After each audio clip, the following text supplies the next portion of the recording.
As computer. Good afternoon, good morning, or good evening, and welcome to the Blurring the Lines podcast. This is episode number 212. I'm your host, Adam Bell. Joining me as always is my co-host, Peter Nikolaidis. How you doing, Peter? All things considered, I think I'm doing very well today. How about you? Better than a sharp stick in the eye. Well, given that I had a sharp stick or two in the shoulder, yes, I would prefer those. Yes. Oh man, you, you don't look bad for an invalid. I'm feeling somewhat valid, actually. you, So you yeah, feel validated at the end of I the don't know about day. validated, but I feel valid. Yeah, yeah. So you've had an So as interesting week, huh? I have had an interesting week. Yes. So I had rotator cuff, my first revision rotator cuff repair, which means Mm-hmm. going back, for round two on the same shoulder. Mm-hmm. And the reason I sound kind of scratchy is for reasons that were not made clear to me. They intubated me, one putting me under anesthesia, Mm-hmm. and they told me they were going to do this ahead of time. I was meeting with the anesthesiologist, and he said, "Yep, we're going to give you a nerve block. You have two choices." And I was like, "I think there's a third choice I'll take." And he just kind of looked at me funny. I said, "I don't want a nerve block." And he was visibly disappointed, which makes me suspect that he gets paid per like injection or per procedure that he performs. He didn't, didn't seem to understand why someone would not want a nerve block. I'm like, I don't need you sticking a needle into my neck, numbing my entire arm Yeah. for a day, right? To Yeah. 12 to 18 hours. Mm-hmm. That's not required. And but he said, "Well, we're going to intubate you too." And I was just like, "Really?" He said, "Yeah, that's standard." And I was like, "I've had general anesthesia 3 times before this, and I don't recall ever getting a nerve block." And he said, "Oh, you probably just don't remember it." And I was like, "Huh." I'm pretty sure that has never happened because I've never had a sore throat for 3 days post-op before Mm-hmm. today. So I don't know what happened because I'm pretty sure that I didn't have I had no nerve block and I had no intubation during my meniscectomy just a couple months ago, in my Mm-hmm. knee. So I'm a little skeptical as to, I'm not sure. And that was the same hospital too, not the same building, but same, it was Mass General. Mm-hmm. So a little skeptical about that. But overall, I'm feeling really good. Yeah. So I'm only 3 days out, but sleeping is still difficult. And I am taking Tylenol pretty much every 4 hours. Mm-hmm. So shoulder's a little sore, range of motion very limited. I can get my arm up to about like I can scratch my nose if I bend my if I dip my head down towards my finger a little bit. Mm-hmm. So I can't could not comb my own hair, and I can't quite brush my teeth for reference. Mm-hmm. But only 3 days out, I think that's pretty darn good. Yeah. So I suspect it has something to do with they put a type of patch in there, which apparently draws stem cells to the affected area to promote healing. Okay. And I have to assume that that has something to do with it. Because the last time I had this shoulder operated on was 11 years ago, and I don't think that my overall healing factor and metabolism and everything has gotten tremendously better in that time. Yeah. I don't think it's gotten better since then. Yeah. So yeah. So overall, I think it's good, and I'm hoping for a speedy full recovery. Fingers Cool. crossed. The marvels of modern science. Indeed. So yeah. What have you been up to? Yeah. Yeah. I mean, 50 years ago, you'd just die from it. Yep. Yep. Rotator Died from a cuff. rotator cuff. Yeah. Yep. Rotator cuff. Yes, because Can I 50 just years walk ago, funny? No, you're going to die from no, that. I'm no. sorry. If It's been a good run, Peter. 50 years ago, we were all horses, right? The prescription was shoot. So, Yeah. He's fallen down. He could yep. get back up. No. Nope. Shoot him. He's gonna be a burden to us all. Oh yeah. Those were the days, huh? Uh, So, so what's new? What's new in Tennessee? not a lot of new things. I mean, we're getting ready to come to Boston. Really? Mm-hmm. What's the occasion? Just family vacation. Vacation. Well, that sounds like fun. You should visit a friend while you're in town. That's the plan. Excellent. You know anybody lives So, there? I'll look around. I'm You sure we look can around. find Yeah. someone in your marketing group is probably based in Yeah. Boston. You're connecting with them. So. So, but So no. after we finish recording, that we should discuss logistics Mm-hmm. to figure out from where we will be recording. Will be Mm-hmm. you and me. Are we going to do a side by side, face to face for the first time, or we'll see. Yeah. Well, and then another new thing, which you didn't even know was happening, is the podcast website is getting a refresh. Oh, is it now? Yeah, yeah. What's the occasion? The Vacation? occasion, the old website was broken. Ah, well, At that's a good some point, occasion. yeah, at some point, in recent, I say recent, the last 2 or 3 years, the framework has been pretty crappy in it. And I don't know, just a regular, I mean, I didn't make any changes to it, just WordPress updates, Yeah. the theme, something died and nothing was formatted right. And I've just been ignoring it because nobody goes to the website anyway. The podcast feed goes to the Yeah. RSS and Yep. people get it that way. Yep. But it annoyed me enough that I sent it to Fiverr and got a rebuild. Oh, all So right. And how many fivers are they charging you for that? Because just like a dollar store, yeah, it's not necessarily that Fiverr isn't all for $5 anymore, right? So no, yeah, it took 20 Fivers to make this one. well, that's a lot of fivers. Wow. Okay. Well, I wanted somebody I could just send it to and then them Hmm. kick it back and it be done. Yep. And that's what I got. Yep. So it's there are a couple of things that don't work. The contact us page doesn't work until I get the SMTP settings squared away Fun because times. it used to be pretty easy to do those forms, but now with the new DKIMs and DMARCs and SFPs, which we talked about last week, Hmm. you can't just send. I can't get my form fills as easily as I used to. Yeah. I mean, for stuff like that, you probably want to just point it straight at like M365 or G Suite or something and just set up a relay account and don't look back. Yeah, Um, yeah, yeah. They'll do it for you for $50, or you can do it yourself for free with like a 40-step process. that does not sound free. That sounds like an investment of time. And if you're anything like I've been feeling the last few years, it's just not worth my time. Oh man. Well, that's cool. Is this the kind of thing like I don't even remember like, because I used to do web hosting and stuff, but do you do that as part? Do you offer that for your customers? No, no. Okay. We Yeah, just because if we do a GoDaddy site. If yep, they want, if they don't have a web developer, we'll put them yep, in a GoDaddy site and have their web designer put it yep, in there. yep. But yeah, I was we just don't do that. wondering because it's the kind of thing back in the day that we would have monitored in some fashion for like breakages and stuff. And but it feels like the classic case of the shoemaker and shoemaker's kids always barefoot, because I'm busy making shoes for other people. I don't have time for my Yeah. kids. So So that's new. And of course I lost well, the guy who redid it, the old site had to be completely reset. He couldn't get the framework working again. Because I gave ugh. it the old college try. I'm Mhm. not a web developer, but I know Yeah. HTML, I know Yep. CSS, and Yep. I got in there and I was like, you know what? I'm not going to find this and figure this out in a timely manner. Yep.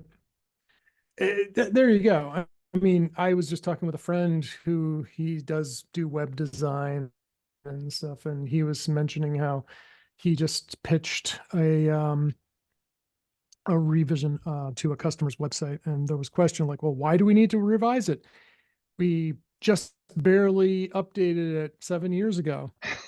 Barely. I think at this point I think it might be even 8 days ago. I mean, 8 days, 8 years ago. But they used a WordPress theme that's no longer supported. Hmm. I don't remember. It was, oh, brother, who was it? It was, it might have been like Elegant Themes or Themes Forest or something that, if you've Yeah. ever browsed around for WordPress themes, you've probably seen their stuff. But sometime in the course of things, that theme's just not supported anymore. Company's still in Hmm. business. And, it was like, yeah, well, they kept that theme around for 7 years. I guess that's decent enough. Yeah. So, Well, but we anyway, experienced that with ours because ours was a podcast theme, and I don't know what year it stopped being done, but 8 years from then, it's no longer being supported or there updated. you go. Well, the problem they were running into now was, I forget exactly where, but there was a dependency on a module that required a specific version of PHP. Hmm. And the hosting infrastructure has upgraded their PHP to support, like, say modern WordPress and security updates and other things. So These it's things just called multi-factor authentication. yeah, what was that? So they had to upgrade that, and so they're looking at a full redesign as a result. Hopefully, they'll be able to just slap a new theme on it and port everything over, because it was a pretty big website. But if not, I guess Hmm. my friend will make bank, doing the conversion. Yeah. Maybe he'll get a Well, fiver. yeah. The thing that I was concerned about is, this is episode 212. I didn't want all of the posts to reset for Right. people who have been watching, and then all of a sudden, oh, well, I Yep. have 212 unwatched episodes. Nah, I'm out. That's happened a lot though. I've seen, a lot of websites will do that sort of thing. They'll start or not websites, podcasts. They'll, restart their feed, and then, like all of a sudden episode one, and I was like, I've heard this before. Why am I, so Yeah. it's good to avoid that kind of thing. Yeah. With the reset though, there was a all day yesterday. It was on the uh the Blueberry Press icon logo. It didn't have our blurring the lines logo, but that's been fixed. Okay, good. Well, we got to get of all the things we need to have, we must have the logo Yeah. first and foremost. It's the most. Okay. So So, anyways, so you're oh man, sorry, still throat clearance. yeah, it's that's weird. I thought maybe they did a tube and Yeah, yeah, messed with that's your larynx. larynx. Yes, they nixed the lair. The next the layer. Oh boy. It's a good thing you're not a professional singer. Indeed, yes. So, what else has been going on new in the world? So you're taking a vacation. We got that. How's business going? Oh yeah. Yeah, we're hustling, you know. That's seems to be the way it goes. There's, you know, things go up, things go down, but generally speaking, in the growth pattern up and to the right. That's what you want. High and to the right. High and to the right. Bingo. Yeah, Are you talking about just your break. haircut? No, I was talking about your smoking habits. So, Yeah. so, so I have a topic to bring up, and we haven't talked about this in some time. We have in the Okay. past though, like in one of the last 200 some odd episodes. Mm-hmm. How is your work-life balance these days? Work-life balance. It's funny you should say that. Ha ha ha ha ha. Uh, Generally speaking, my work-life balance is out of balance. With Mm, running two businesses, I mm, really don't. I'm always working. I mean, mm-hmm. I'm either working with Sublime or I'm working with the Lavender Farm, and I really don't do anything but work unless I intentionally go on vacation. Then I Right. can't work, but then I still do some work while I'm there. What? Mm-hmm. Why do you ask that? Well, because, like with my father's passing and with a lot of, time with in doctor's offices and operating rooms and recovery rooms and waiting rooms, I've been taking a little, time off from work, which Mm-hmm. is not something I would do a lot of. Mm-hmm. And so I've been doing that a little more lately, and it just feels good trying to kind of just catching up on stuff. But I Mm-hmm. took, so Tuesday I was basically, Tuesday I was operating room all day. And Mm-hmm. unlike the place where I had my previous operations done, they kept me for a good 2 hours of observation after Mm-hmm. the procedure was done. So it was an all day affair. Um, but the next couple of days, like, I spent one day, like, I had to make a lot of phone calls. I've decided to, I reached out to a lawyer regarding my knee injury. Mm-hmm. And I'm probably going to have someone chase an ambulance down on my behalf for that. I'm coordinating the remodeling of the Vermont place. I got a new furnace put in here at, my place because the old one quit. Mm-hmm. And it's just like so much stuff that I'm doing and this is not like just optional thing. Okay, you could say that, the Vermont home is optional, right? But Mm-hmm. these are not, it's not like, okay, so one of these days I did, but it's not like I'm just sitting down and binging For All Mankind on Apple TV Plus for hours at a time. Yeah. I am, but I was doing that in the evenings. But during the day, like it was constant phone calls and things. And, my girlfriend asked me, like, are you working today? I was like, no, I took the week off from work, but you wouldn't know it, unless you're eavesdropping on the content of my calls, because I'm constantly at the computer. I'm shopping at Home Depot, picking out the tub and the shower door and coordinating with my contractor, getting new insurance quotes. I signed up for another 12-week mindfulness training, which will Mm-hmm. be my first, official like meditation training now in a few years. And I've also dove back into learning German. Mm-hmm. So few weeks ago, I purchased the lifetime subscription to Rosetta Stone, Mm-hmm. and I'm enjoying it. I'm, like in sort of getting back to not my roots, but my mom's roots, and teaching myself German again. And it's just like between that and like the last few days, for the first time in the last few days, I've managed to actually get in a full 30-minute meditation session in the morning, Mm-hmm. which I haven't. It's been rare. Like I've only been able to sneak that in maybe on a Saturday or a Sunday. And it's just, I'm feeling like I got too much stuff going on.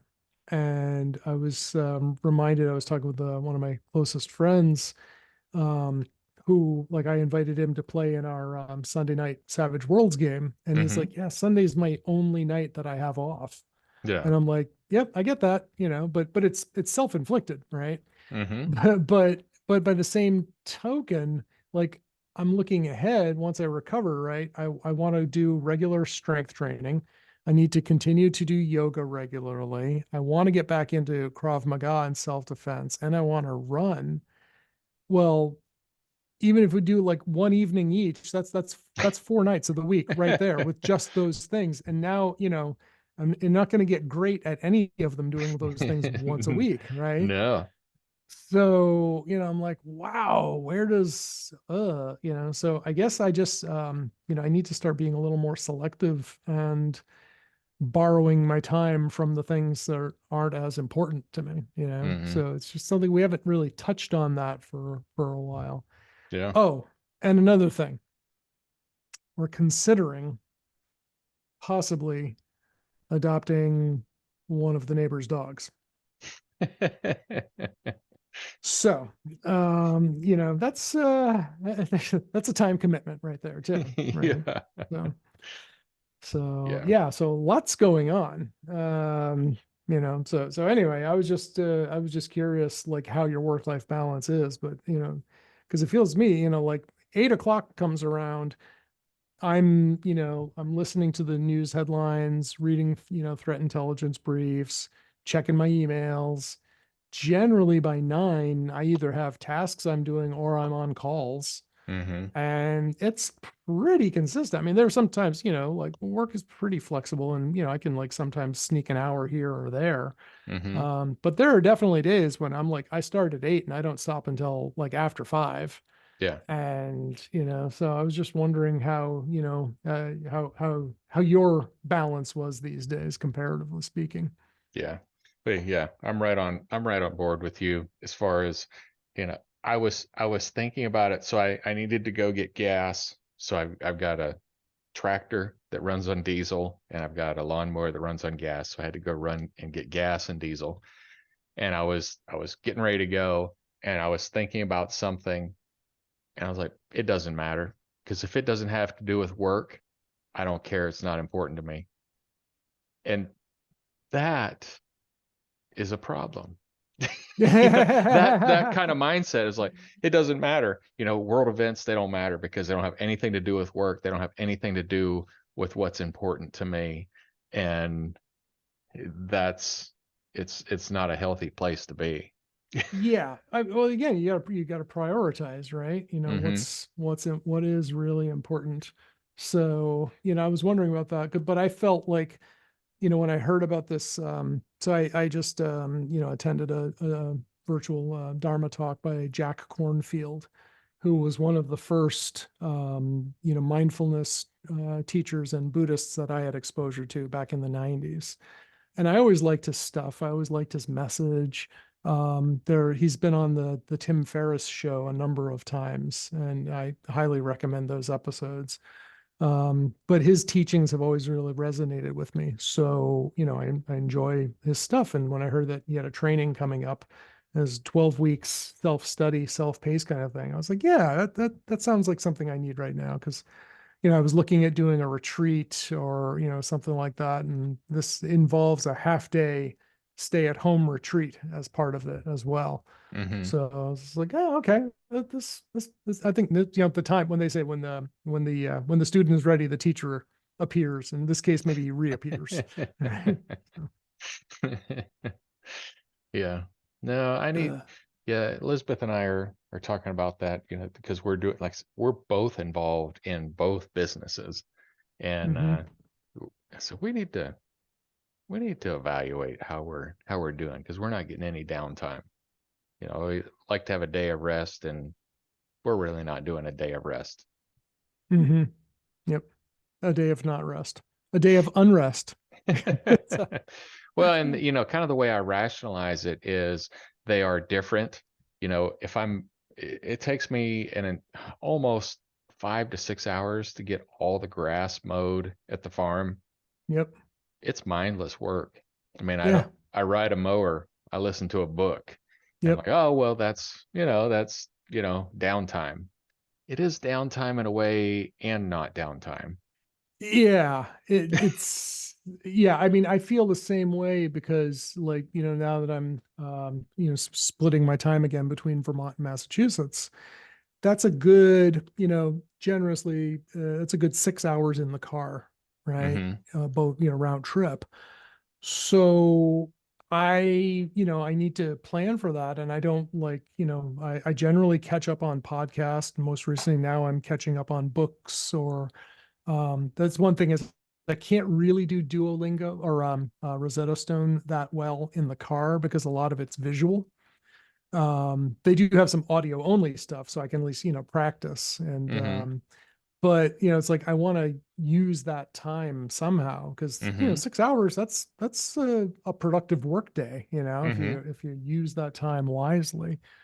So, I've been thinking about that and, like it's kind of nice to sort of unplug from work while you're there, but you still have to be alert. You got to be driving and, Mm-hmm. I find myself having to like sometimes rewind the book that I'm listening to because lo and behold, I was paying attention to where I was driving. Ah. You know, what a novel idea.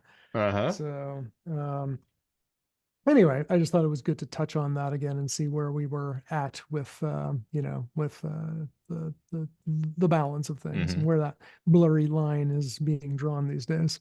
Mm. Well, and I bet about 15 years, maybe 17 years from now, we'll be like, it's time to retire. I'm hoping to cut that a little bit shorter, frankly. Yeah. I still hope to be doing plenty of things in 17 years, but I've hoped to be at least semi-retired before then. So, Yeah. yeah. Yeah. I would like to, I mean, my goal would be like 5 years of being in responsible for things, but not necessarily in the day to day. Yep, exactly. Just be a business owner. Mm-hmm. Yeah, I'm revisiting my thoughts on that, and revisiting the ideas about doing real estate as my investment. Partially, I mean, we talked about with our guest a couple of weeks ago about like buying businesses and stuff, and Mm-hmm. I have to admit that as much of a hassle as real estate can be from time to time, it doesn't get a lot more turnkey than that, Mm-hmm. other than, an index fund or something. Mm-hmm. So I'm thinking about that, and I understand the returns may not be as great, but if I can, structure my investments and so that my expenses are covered, hey, then maybe the work that I will do will be for the fun things and the gravy on top, right? Mm-hmm. So Yeah. anyway. Well, and there is no easy button. I mean, you can't just buy a business and it's this black box that you put money in and more money comes out. It, it's hard work. If there's no hard work involved, then it's not going to happen. Probably. There are Oh a well. few, billionaires out there. I mean, how many Mark Zuckerbergs and Elon Musks are there? I mean, they're Yep. just not very many that, these college kids come up with this great idea and make billions. Yep. Yeah, it's I wouldn't, if that's your business plan is, come up with $1 billion idea and then dot dot dot profit, Hmm. probably you need to focus on the middle, the execution portion there. Yeah, yeah, yeah. So so what else we got to talk about here? I'm trying to find my episode outline here, which is pretty bleak. So Yeah. It's a snowstorm. There's a sheep in the it's snowstorm in the I blizzard. see that. I see a polar bear next to it too. So I'll touch on a couple of other things. So I've been Okay. getting back into AI again. Okay. Um, and I was trying recently to install Meta's Llama 3 model on my thing. So it's, What is if you're Llama not familiar, 3? so Okay. Llama is Meta's open source AI framework. Okay. So it's basically an open source competitor to, say, ChatGPT, for example. But you can run it all on your own machine. So it's all self-contained. Mm-hmm. So there's an advantage to that is, like, you're not uploading all of your confidential proprietary docs out to the wild, right? Mm-hmm. Um, and I also have been catching up. Oh, yeah, and this other stuff that I'm doing on my days off, attending 4 hours of AI and security conferences, and Mm-hmm. catching up on stuff that I wasn't able to attend in real time last Yeah. week. But I just heard about another program called Concierge AI. The TLDR is that it's Data Concierge is an AI system that works only on the data you feed it. So there's no pre-built models, for instance. So I'm interested to see how that is, because you can just basically like give it a PDF and say, boom, analyze this. Mm-hmm. Whereas Llama, downloads like well over 30 gigs of data and libraries and stuff that it's Okay. pre-trained on. Um, so I'm curious to just, try a couple of those to see, what I can do with those. Now, I haven't gotten Llama compiled yet, but it is in the middle of building right now on one of my little old Linux boxes that I have kicking around. Mm-hmm. Why? Because I had heavily customized my Python environment on my MacBook, which is where I wanted to be running this. But for the life of me, I couldn't get it to work without like breaking everything and redoing this and turning off that. And, like every time because I had installed a bunch of custom Python libraries and dependencies when I was playing with writing OpenAI based API scripts and stuff about over a year ago when I was having ChatGPT write my Python code for me. So so anyway, I didn't get super far down that path, but every time I'm trying to build Llama, it's like, oh, you've got these problems. Oh, this isn't recommended. Oh, you really shouldn't do this. And you may remember a little company called Datto, Yeah. which bought Autotask and then got bought by Kaseya. Mm-hmm. Well, I still have a number of Dado units. little Datto Alto 2s here. Mm-hmm. Kind of looks like an Intel And NUC. it looks shockingly like an Intel NUC. In fact, I think it is an Intel NUC. But we would ship these out, and we would, they would charge us like what, $100 a month or something like that, and then we would just turn this into our backup and disaster recovery solution, right? Mm-hmm. Well, as I wound down that, part of my business, I started ending up with a stack of these things. Mm-hmm. So I've got great little, little Linux, I wouldn't say workstations, but little, Linux productivity stations. I mean, you get Yeah. stuff done with them. They work okay. Mm-hmm. Don't try to run a GUI on them. That hurts. But they make great little things. So I just made a stock Debian installation on this one of these boxes, and I just downloaded the Meta Llama models, and Mm-hmm. it's in the process of compiling and building right now. Mm-hmm. What's the performance going to be like? No idea. But Yeah. I can just let it sit there and run for a while. Mm-hmm. So, I figured it was cheaper since I had it sitting here already. It's even cheaper than spinning up an AWS instance. And it was faster for me because I already had a Debian installation disk already lying around. So I was just like, here, boom, here's a new Mm-hmm. machine, go. So I'm curious to play with Llama and see how that compares to OpenAI and Claude, Anthropic's different models. Mm-hmm. But the nifty thing that I wanted to talk about today, Okay. also very directly related to this, is a little project called Fabric. Okay. And Fabric is by a guy who's also a security guy named Daniel Miesler. And we'll put a link to that in the show notes. But Fabric is a tool. It's essentially a giant, giant shell script that Daniel Miesler has written to start scratching his own itches and meeting his own use cases. And it's a command line interface, but it's made to be large language model agnostic. So you can tell it when you set it up, it supports like Llama, it supports ChatGPT, it supports Claude and Anthropic. So you can tell it like, I want you to do this task.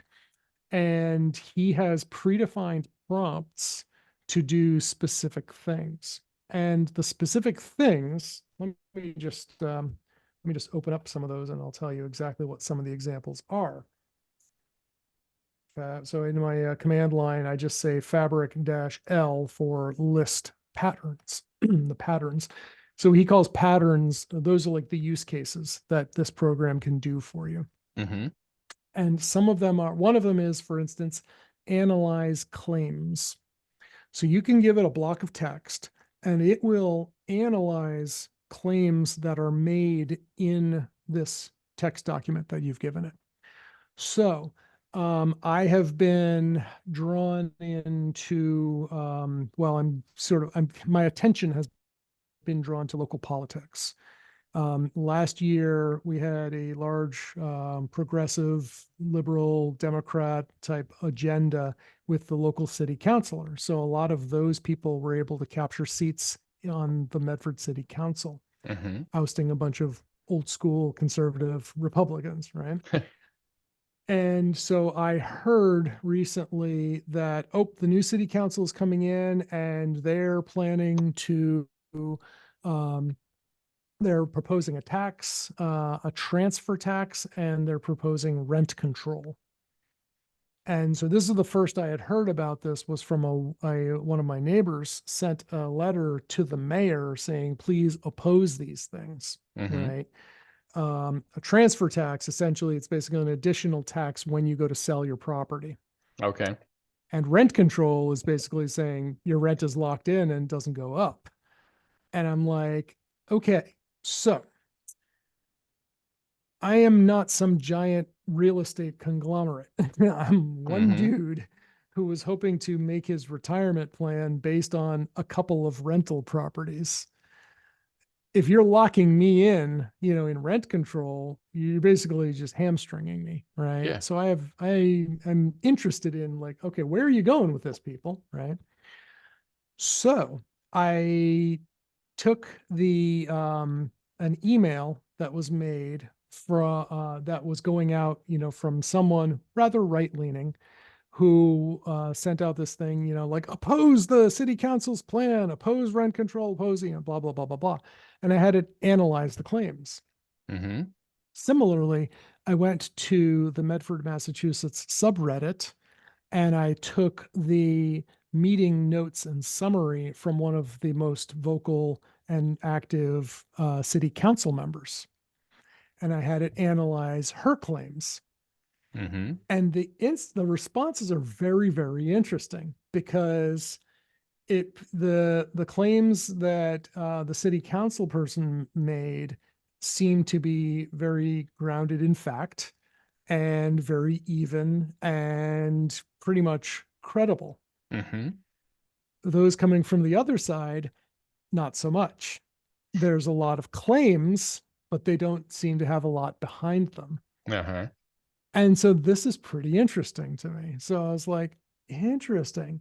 So then on today, just for kicks, I turned it on Yelp reviews. Mm-hmm. So using the same pattern, just saying analyze claims, like I went through and grabbed a bunch of Yelp reviews.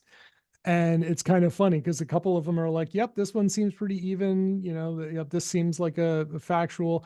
This one, it was based on person's, a single experience. So maybe don't give it all the credibility that you could. So I thought it was kind of interesting because, you're reading Yelp reviews. What do you look like? What do you look for? How do you know what's a good Yelp review versus someone blowing smoke? Yeah. And you still don't really know, but this gives you a head start. It's like, okay, at least this person says they have been there several times, right? So there has to be a little bit of trust in, what they're doing. But someone who says like, well, I went there once and the beans were cold, I'm never going back, Yeah. right? That seems a little off the cuff and, maybe a little abrupt and My stuff. marriage So fell apart because they were because the slow. beans. Yeah, exactly. I was going to propose that night. So anyway, so analyze claims, that's just one of many different patterns that this program has. On the opposite side of things, there's one called create NPC. Daniel Miesler is a Dungeons and Dragons player. So he has this thing is like create a non-player character. And I tried it. I was like, create a half elf retired adventurer who now runs a tavern. Go. Mm-hmm. It did a great job, and I think that the quality of some of these is better than what you get out of just throwing this idea into a regular, GPT prompt, for example, Mm-hmm. because he's basically done a lot of the prompting for you. So he's doing like pre-prompting for these specific use cases. Yeah. He does a lot of things around videos. You can give it a YouTube URL and it will summarize it for you. It'll extract the main ideas. It'll analyze claims made in the YouTube video. So it's pretty cool. It is a command line thing. So you have to have I think you can probably run it on Windows with the right emulator, but generally aimed at Linux or a Mac. Mm-hmm. Really simple, easy to install, and it's just I've been playing with it a little bit, and I'm liking the output so far. It's pretty cool. Well, one of the things that you brought up in that is an actual AI use and how you can actually use AI. Like, okay, we want to use AI in security. Okay, what does that mean? I mean, you want to use AI in security. Yeah. What are you going to look for? What is it going to do? Where you Yes. gave specific cases. Okay, so this said this, and I queried against this to see if what they said there was accurate. Right. And that's what I mean, that's where AI is it's dummy, where you don't know what can it do. Yeah, exactly. And this, again, this is a good, it's a good use case for these things. Mm-hmm. Um, but yeah, I mean, this is applied AI, right? This is doing its good job and not just generating, spewing text at you, Mm-hmm. but actually doing something useful. So yeah, I'm liking it, and it gives, like, when you have it summarize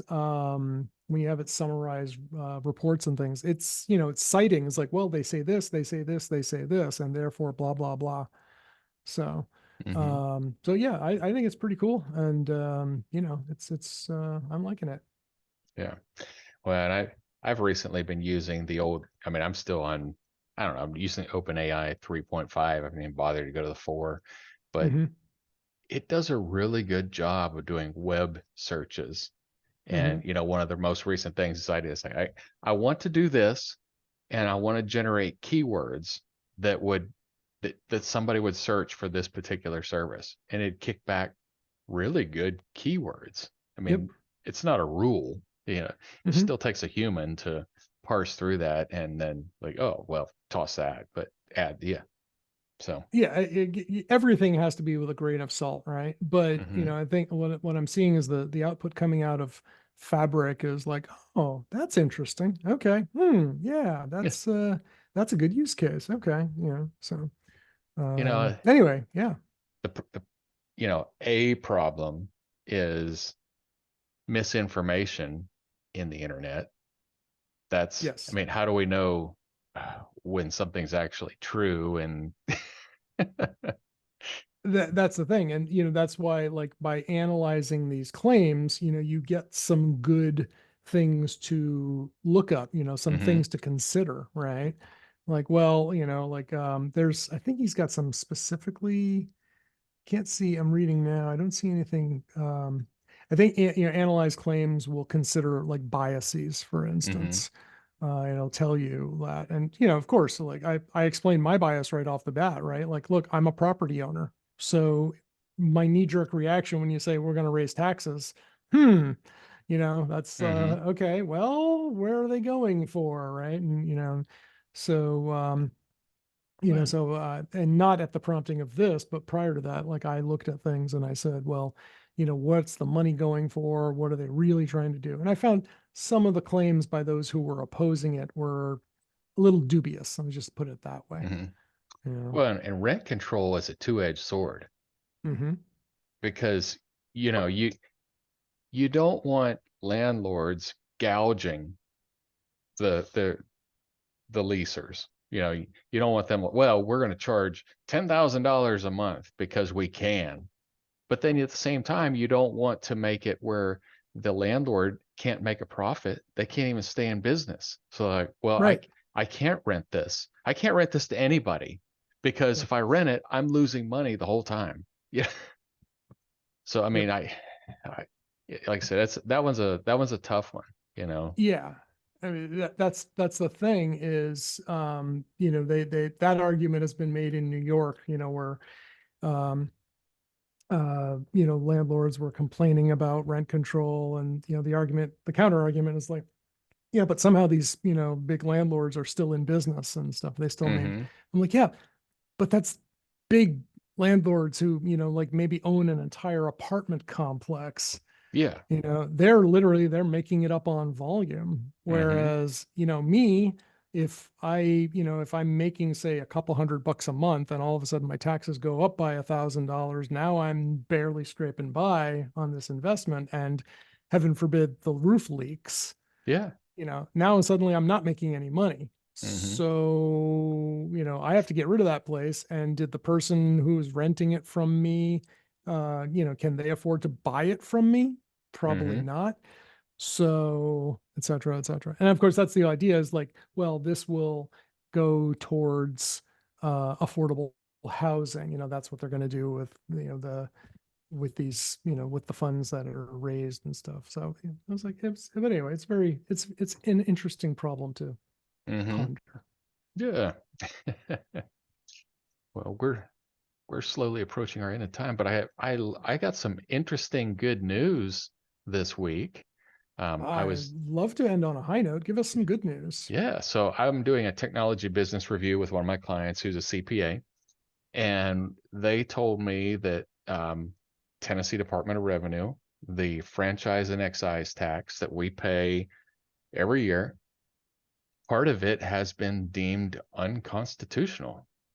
And Ooh, yeah, so we're going to get the last 3 years of the collected taxes back. And I was like, oh, I mean, I was like, oh, well, that's nice, but I I don't pay as a service company. Franchise and excise tax, you pay a lot of taxes if you have a lot of assets and if you have a lot of property. right. And if you don't have a lot of either of those things, you kind of pay a minimum. Yep. So I've been paying not minimum, but I don't pay a whole lot. And I was like, oh, well, that's disappointing because I don't pay a ton of money into that. And he's like, Mm-hmm. oh, well, you're going to get like 80% of that money back. I'm like, oh, well, Hey, that does change things. Like, yeah, I'm definitely going to file for that. there you go. So a little bit of money back. Good for you. It's good luck with that.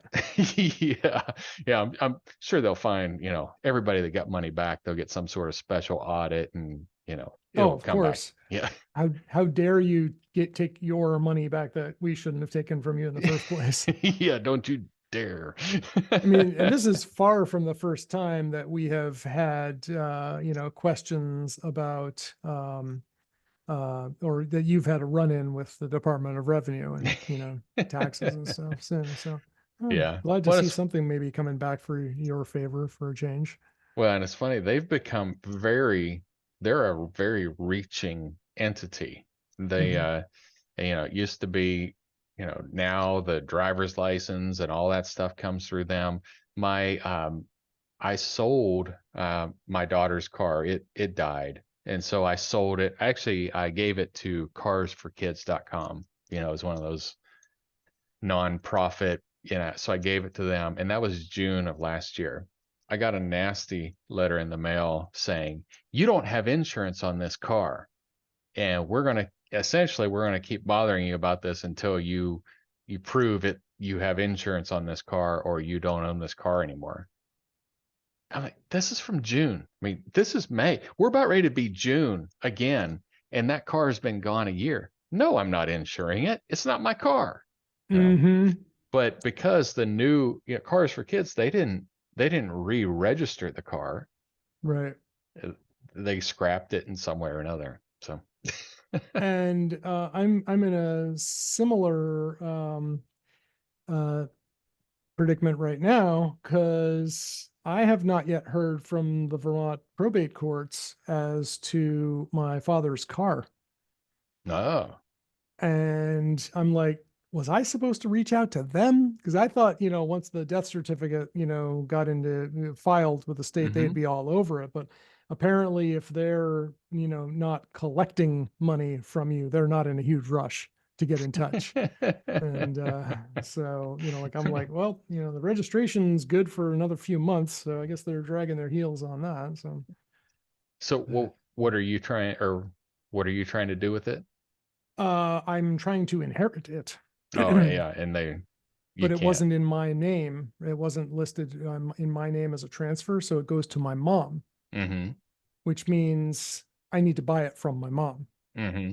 Right. So essentially, the value of the car has to go to, basically it's going to go to Medicaid to pay for her medical expenses. Hmm. But that process, has to go through the Vermont probate courts, and Yeah. I haven't heard from them yet. So here I'm just still waiting. Yeah. Well, and do you guys have any in Kentucky, my northern neighbors, if you have a car, you have to pay taxes on that car every year, period. Massachusetts does that. In Hmm. Vermont, they don't, but you have to register it, right? But in Massachusetts, that's part of your registration fee is basically an excise tax. So Mm-hmm. yeah. Yep. But even in Kentucky, if you have a car on blocks in your yard, you have to pay taxes on that. It's personal property, right? Yes. There you go. And if you have a Yep. Corvette, Uh-huh. that is a luxury personal Yes. piece of personal luxury property. You Oh get to pay a little yes. more. Yep. I went through that when I had my Tesla. So That's yep. a luxury vehicle, sir. It's a battery Um, powered sedan. but it was an expensive battery powered Yeah. sedan. I don't roll up to the stoplight and the ladies come flocking in. A workout. Yeah. Oh man. All right. Sounds like we should probably put a pin in this one. So, All right. dear listener, before we go, reminder that next week we'll be doing a special episode, a very special episode. We haven't figured all of it out just yet, not all the logistics, but we will have guests. And there's a high likelihood that Adam and I will be recording live together from the same location, but we just got to figure out what that location is. so, so stay tuned next week. It will be heavily focused around having a business, running a business, and my favorite topic, Savage Worlds role playing games. So There you go. there you go. In the meantime, if you would like to get a hold of us, number one, you should already know how because you're hearing this, you're hearing my voice. So you either know where our YouTube channel is or you know where our podcast feed is. Maybe you have stumbled across a broken website, It is better. but I'm told it will be fixed soon, and that will be found at blurringthelinespodcast.com. If you want to find Adam, you can find him at sublimecomp.com or rrlavenderfarm.com. And if you want to find me, the easiest is just pn72.com. It's 4 digits and a .com. Easier, find me there. And that's it. So yeah. With that, I think that's about all I got. So Adam, would you do the honors? Yes, I shall hit the big red button.